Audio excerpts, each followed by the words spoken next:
A central bank digital currency is not a new currency. So a central bank digital dollar is a dollar. A central bank digital euro is a euro, yen, so forth. So it's not a new currency.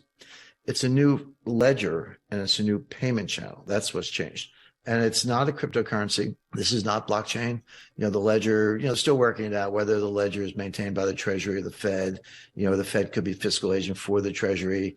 Those are important details, but they're still working those things out. But basically, it's a ledger-based system, 100% digital, encrypted message traffic, and it's a dollar. So what's not to like? And so the pitch for central bank digital currency, I'll refer to the dollar, but it's the same thing around the world. The pitch is, hey, I'm in an airport, I want to buy a candy bar.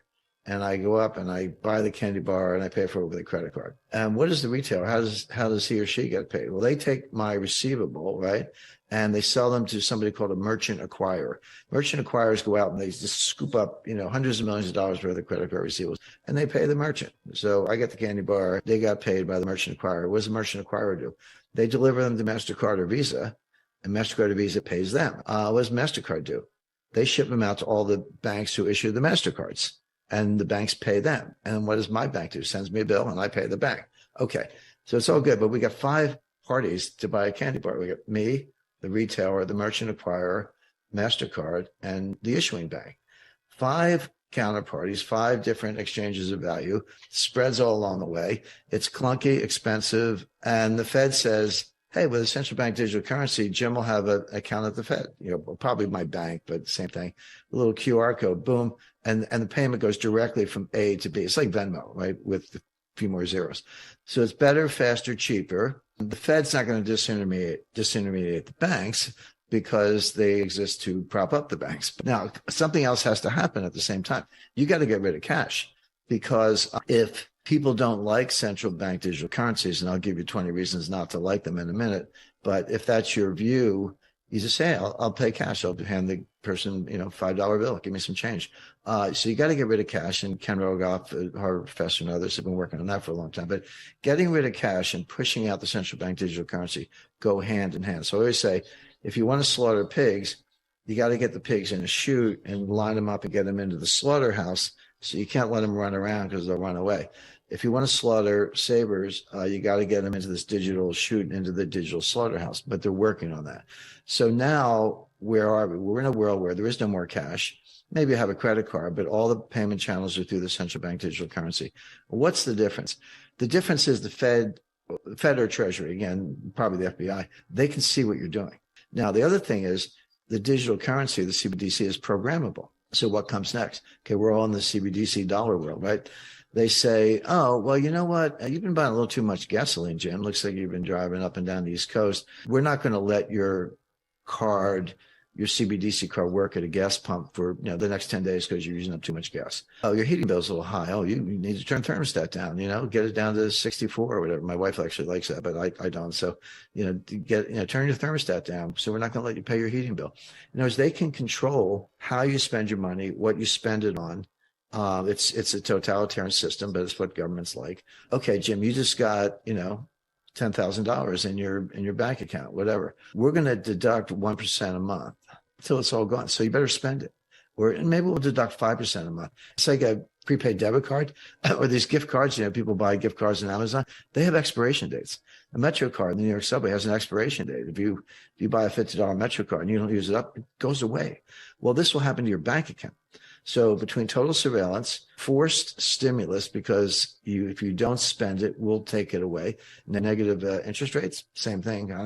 Tax payments. Well, what happens if you have like a regular job and how do you pay your taxes? Well, your employer withholds it. They send it in on a Form 941. At the end of the year, you get a W-2 and says you made this much. We took out this much. You file your tax return, attach your W-2, and you reconcile with the IRS. That is not true for lawyers, doctors, accountants, consultants, professionals. And it's not true for a lot of people. It's not true for people with LLCs who have their own businesses. They don't have withholding. They got to pay their taxes. I'm not saying don't pay your taxes. I'm just saying that government could decide, hey, lawyer Jim or Dr. Joe, whatever, we're going to basically apply W-2 style holding to your bank account. We're just going to withhold 20% of every income. And, do your taxes. We'll send you the equivalent of a W-2. do your taxes, reconcile. It's all good, but we're going to take it out of your bank account. We're not going to rely on you to pay your own taxes. Right now, the government, you can get a letter from the IRS that says, hey, we looked at your taxes. We think you owe more. You owe us X. But in the future you're talking about, they can say, we looked at your taxes. We think you owe us Y. So we just took it. Well, they can do that. Yes, absolutely.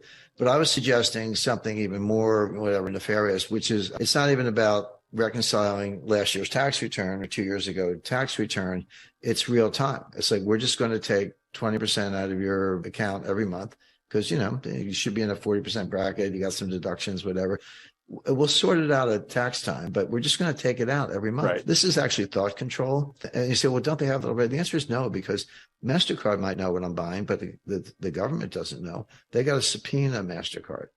They have to have a clause. It's Fourth Amendment. You got to go to a judge. You got to say, well, this guy's a terrorist or whatever, but they're calling everybody terrorist. And so you say, well, I don't like any of that. I'm just going to go to cash, which is easier said than done. People say, I'm going to go to cash.